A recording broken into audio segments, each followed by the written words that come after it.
What would you do? Like, think about it. Let's get in it. This video was made possible by Skillshare. Churchill was a man with many talents. He was an artist, a butterfly enthusiast, and he had an unpublished manuscript about aliens. Clearly, he was a man with an insatiable thirst for knowledge. Maybe he could have loaded up his computer and logged onto Skillshare, an online learning. So I say this in all of my reactions. I am poor, right? I'm poor. I'm broke. So I'm just gonna skip. Okay. It's 1902. A young man by the name of Benito Mussolini moves from Italy to Switzerland to avoid military service. He gets big into socialism, working for trade unions, writing for socialist newspapers, advocating a violent overthrow of European monarchies, the whole shebang. This gets him in a bit of trouble with the Swiss police, so he gets arrested, sent back to Italy, set free, returns to Switzerland, is arrested again, goes back to Italy again, completes his military service after previously avoiding it, and then after a brief stint as an elementary school teacher, he finally returns to work as an avid socialist. Oh my goodness, dude! Imagine you're a kid, right? And Mussolini was your teacher, bro. And you see him become the freaking El Duce of Italy, the leader of Italy, bro. Oh, dude, that's actually crazy to think about. Now that I actually put that into perspective, actually put that into perspective, fam. His speeches and journalistic abilities made him famous among Italian socialists. He was anti-war, so when Italy colonized Libya in 1910, he rioted and got arrested. Then World War I came along, and once again he protested Italy's involvement. But then he thought, wait a minute, this war could bring about the social climate needed to overthrow European monarchies and bring about the socialist revolution everywhere. And suddenly he was pro-war, but his fellow socialists didn't like his new pro-war stance, so they kicked him out of the party. So then he said, you know what? I'm done with socialism. We need something new, not based on class divisions tearing us apart, but based on unity through nationality. We'll conquer the Mediterranean and reunite all Italian peoples just like the days of the Roman Empire. I'll call it fascismo, and it will guide the Italian nation to greatness. Okay, hold on a minute. But Italy's already united. What Italian people would there be to unite outside of Italy? And even then, northern Italy has a lot of Germanic roots in it, right? So what would there be to unite? I don't understand. All the Italians are outside of Italy. I mean, inside of Italy that's already united. I don't know. That's all well and good, Mr. Mussolini, but what kind of haircut am I giving you? Let's go with bold.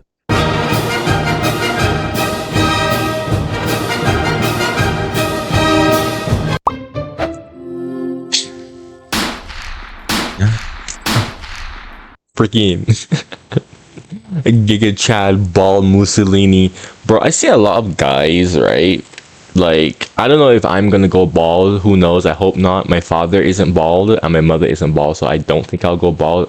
I don't want to call it right now. But I see a lot of guys, like, when they're going bald, like, they try so hard to, like, keep their hair.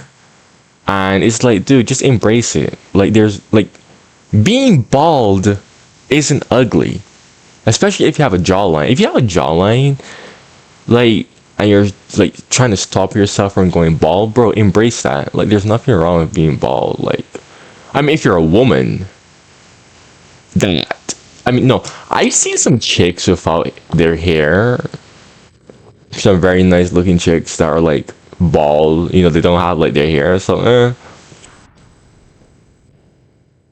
Italy had been on the winner's side in World War I, and they hoped they were going to get a lot out of it, but in the end, they only got a little, and they felt cheated. On top of that, a bad economy. Okay, so based on what I saw, they got half of what they were promised. They still got something out of it, so And weak governments meant that the Italian people were a little unhappy. So when Mussolini came along and said that he could fix everything, his fascist movement gained a lot of support. In 1922, he went to the king and said, make me prime minister or I'll make me prime minister. And the king said, you and what army? This army. We know you're hovering over that button, but we need this part. Your help. We have a better button, we promise. Right. Fair enough. Then he went about establishing a dictatorship with himself at its center. Europe had its first fascist dictator. Next up, Germany. Germany had been on the loser's side, and they got absolutely wrecked by the Treaty of Versailles. They lost territory, had to demilitarize the Rhineland, had to reduce their army to just 100,000 men, couldn't have an air force, had to pay the Allies a huge amount of money that it didn't have, and a new rule was established that every Englishman withheld the right to walk into the center of Berlin, pick out any German they wanted, and spank the hell out of them. I made that last one up, but it helps you understand how all of this felt to Germans. On top of Okay, bro. The Treaty of Versailles, honestly, considering the industrial might of the Germans at the time, the Treaty of Versailles was pretty justified. Like, I used to think that the Treaty of Versailles was like this super bad thing. It was so awful. But looking back at it now, it was the Treaty of Trianon, the treaty that ripped Hungary apart. The freaking Austro-Hungarian Empire. That treaty was bad. That treaty was really bad. In the Treaty of Versailles, Germany lost like 13% of their territory. They had to give back Alsace towards France, which Alsace is a very interesting topic, but that's a whole different video.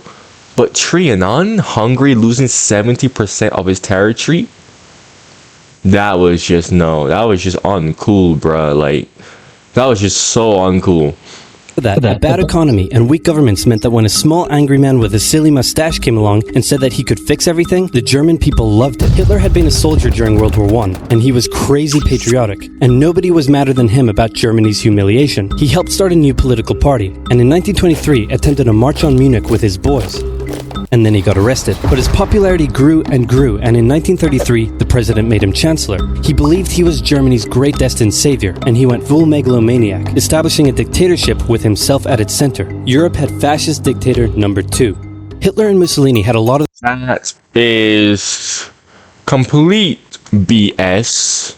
Hitler was not a megalomaniac. That is simply propaganda. That is literally Allied propaganda, especially British and later American propaganda. So the same ideas, but more importantly, they had the same enemies, and they started to get along. Anyone else want to be friends? Franco? No? You good? I do. Who's that? It's Japan, and they've taken over northern China. Let's rewind a bit. Japan had isolated itself from the rest of the world for over 200 years until the Americans showed up and said, you're going to trade with us and you're going to like it. Then the Western powers imposed a bunch of unequal treaties, meaning Japan's economy was bust. They also had no natural resources, so they did... Capitalism. This is the system that everyone supports. Capitalism, guys. Oh my goodness. Capitalism is supreme. Decided to go get some. They went to war with China to gain a sphere of influence over Korea, and they took a bunch of China's stuff. But then the West said, hey, cut that out. And since Japan couldn't take on the West, they said, okay, I guess we'll just go home. Wait a minute, what are you doing? Taking advantage of a weakened China and setting up spheres of... Russia is not the West. What? Russia is not the West. Russia is Eastern. Influence. But I was the one who weakened them. We know. And you guys didn't let me have anything. We know. That seems unfair. We don't think so. Okay, see ya. So Japan thought, screw this, and went to war with Russia, and stunned everyone by actually winning. Then they fully annexed Korea, but they didn't stop there. In World War I, they took Germany's colonies and islands in Asia. And then in an incident that was maybe staged by the Japanese army, a bomb blew up a Japanese train in Manchuria, giving them an excuse to launch an invasion and take over. So here's the situation. Nazi Germany, Fascist Italy, and Japan all believe they're racially superior, all feel hostility towards the Allies, and all want to militarize and take over more stuff. And so they did. Let's start with Germany. Hitler hated the Treaty of Versailles, and now he was ready to begin undoing it. In complete violation of the treaty, the first Luftwaffe squadrons were set up, conscription was introduced, and he pimped up his army. The Allies did nothing. Alright, so freaking... This is a very interesting topic, right? Because the Allies couldn't do anything. Well, they could have, but everyone was so war weary. The population really forced the government to not do anything, right? Freaking, I don't know, like, what would you people do if you were in this situation? Because I feel like if most people were in the situations of France and Britain, they themselves would not do anything. And please don't use hindsight and be like, oh, I would do something, I would do something. Because, like, think about it, right?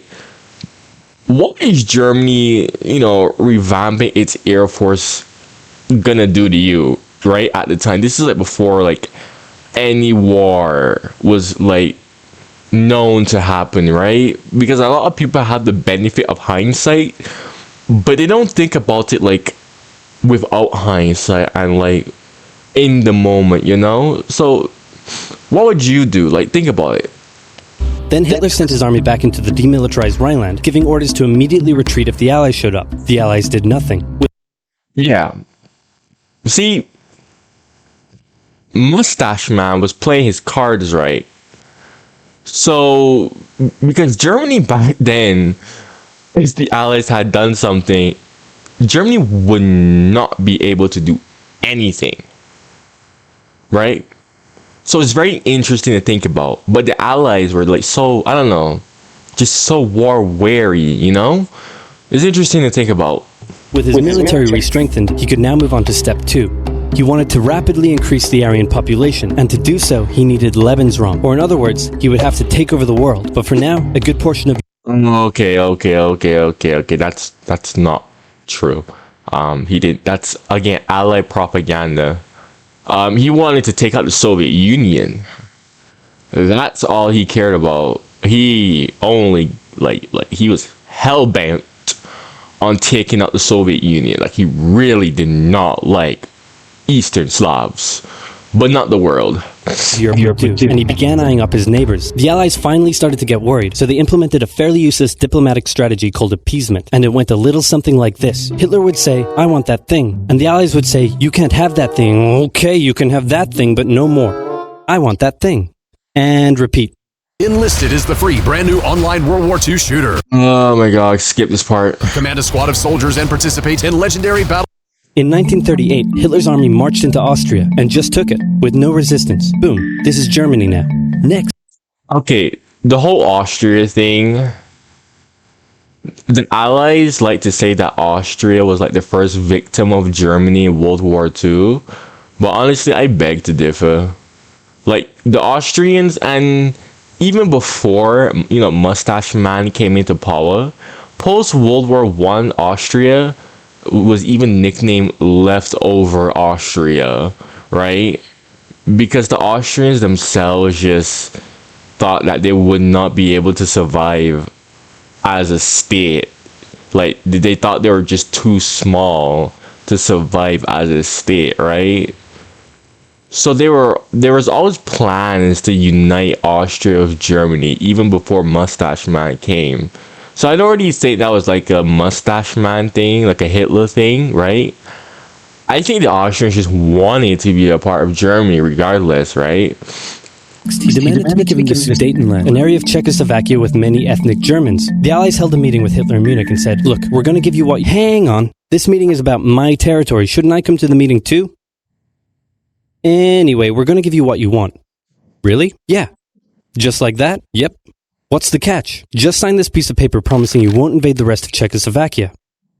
Okay. Then Chamberlain returned home victorious, waving his signed piece of paper in the air, declaring crisis to be averted and the continuation of world peace. And we built a statue of Chamberlain in his honor, and every day on the 30th of September we celebrate Chamberlain Day. Hitler's invading the rest of Czechoslovakia. What? It's funny because in my country, Barbados, we have a bridge named Chamberlain Bridge. I don't think it's named after him though, but we just have coincidentally we have a bridge named Chamberlain Bridge. He's invading the rest of Czechoslovakia. Oh. You lied to me. What do you expect? I'm Hitler. Not to be outdone, Mussolini also wanted to get in on the action. He thought to himself, isn't there a not yet colonized nation somewhere which is so underdeveloped that the people would be defending themselves against our tanks with literal bows and arrows and wooden spears? Oh, there is? Fantastic. And so he took it. Italy also wanted to control the entrance to the Adriatic Sea, so they occupied Albania. Then, in another incident which was maybe...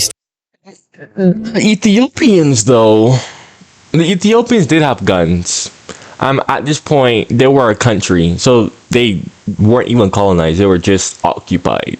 They were recognized as a country by everyone else at that point, so they weren't even colonized. staged by the Japanese. Gunfire was exchanged by Japanese and Chinese troops at the Marco Polo Bridge, and the Japanese launched yet another invasion against China. They swept through Beijing and Shanghai, and then advanced through the Yangtze Valley to China's then capital, Nanking. It was here that saw the worst of Japan's shocking atrocities committed against the Chinese people. Back in Europe, Germany and Italy made their relationship status official by signing the Pact of Steel. Then, Hitler turned his eyes towards Poland and the hated Polish corridor, splitting Germany in two. At this point, Okay, the Polish corridor, the thing that literally started World War II. Oh my goodness. Bro, Hitler wanted to expand eastward. Honestly, in my personal opinion, Poland should have just allied with Germany and just gave up the Polish corridor. Like, I don't even understand like why Poland even got the Polish corridor. Yes, to let them have access to the sea, but still, that place has always been like ethnic German. Well, I don't know. It fluctuated that because this whole region in general has always fluctuated between like German and Polish territory and whatnot. So, the Allies really had to put their foot down, and they warned him that an invasion of Poland would mean war. Hitler had planned to continue his advance eastward, but he didn't want to end up fighting a war on two fronts. So for now he made an alliance with Stalin, saying, "How about we both invade Poland and split it between the two of us, and I definitely won't not refrain from not betraying you sometime in the future." Sounds good. This new alliance stunned the West. On the 1st of September 1939, German troops entered Poland, and Britain and France declared war on Germany. The Poles fought hard, but they were no match for the two giants crashing down on them from either side. Then came a period known as the Phony War, where everyone just sort of sat around not doing much. The French had launched... okay, that's wrong. The Phony War. No, in the seas, the navies were going crazy. In fact, Germany lost a lot of their pocket battleships. A lot of people don't talk about that. Germany lost a lot of their pocket battleships in the sea during the so-called Phony War. So, no, nothing was happening on land, but in the seas and oceans, you had the U-boats raiding and doing all of that. So, yeah, it was not a phony war, right? No one just didn't do anything in the freaking land. Launched a small invasion into the Saarland, but they maintained mostly defensive positions, and after a while decided to just turn around and call it a day. Speaking of France, the French were still super proud of their victory in World War I, and they hadn't really moved on from it. They still used horses, they dispatched messages by motorbike instead of using radio, orders from the commander-in-chief were usually pretty vague, and the troops were rarely inspected. They built a line of defenses along their German border, but didn't bother extending it all the way to the Channel, and they wouldn't launch artillery strikes against... I feel like everyone at this point should know that they purposely did that so that they could help Belgium and the Netherlands when they got invaded. I'm not sure why Germany invaded the Netherlands. I know they did it for airfields, but wouldn't it not be smart for them to keep the Netherlands like neutral, to have a means of trading for like oil and stuff, right? I don't know. I really don't oh my goodness. I don't know, yo, that because in World War I, Germany, for that very reason, did not invade the freaking Netherlands because they wanted a neutral port to get their stuff from. Wow. Makes you think, huh? Germany out of fear of being retaliated against. In a war, they didn't want to attack the enemy. And at first the UK wasn't much better. Chamberlain still naively hoped that the war could be ended diplomatically. Instead of bombing raids, the RAF dropped propaganda leaflets over German cities, which one air marshal said likely did nothing but provide the continent with toilet paper for the duration of the war. They also only sent 200,000 men to France, while the French had mobilized millions. Both Britain and France wanted to avoid a repeat of the First World War, and so they wanted to keep the war as far from home as possible. So they turned their eyes north, towards Norway. Neutral Sweden was exporting iron ore to Germany through neutral Norway, so the Allies asked them if they could please stop exporting iron ore to Germany, but this request was refused. Then, the Soviet Union attacked Finland, so the Allies said, how about we land troops in Norway and move them across Sweden to go help out your good pal Finland, and along the way maybe take control of all your armfields. But Norway and Sweden still... yes. Freaking violate the country's neutrality. You know what I would have done if I was Mr. Schmittler? I would have let the Allies invaded them, forced them to join the Axis, and then boom, you have yourself more members in the Axis without having to occupy any countries and using your own resources, and you still have your iron ore. I don't know. What would you people do? Tell me in the comments. Said no. So the UK mined the waters around Norway to force any transport ships into international waters, and they also attacked a German tanker they found in the area. Hitler realized what the Allies were up to, and he quickly moved to secure his supply of iron ore. He launched an invasion through Denmark into Norway. The Allies rushed to land troops at key ports along the coast, but Germany had taken control of Norway's airfield, and their air superiority decided the fight. The Allies had to retreat. After this slightly embarrassing failure, Chamberlain resigned, and was replaced with The Kriegsmarine, the German Navy, got absolutely wrecked in this. It's funny because the invasion of Norway was low-key almost suicidal. Like, it's actually insane how the freaking the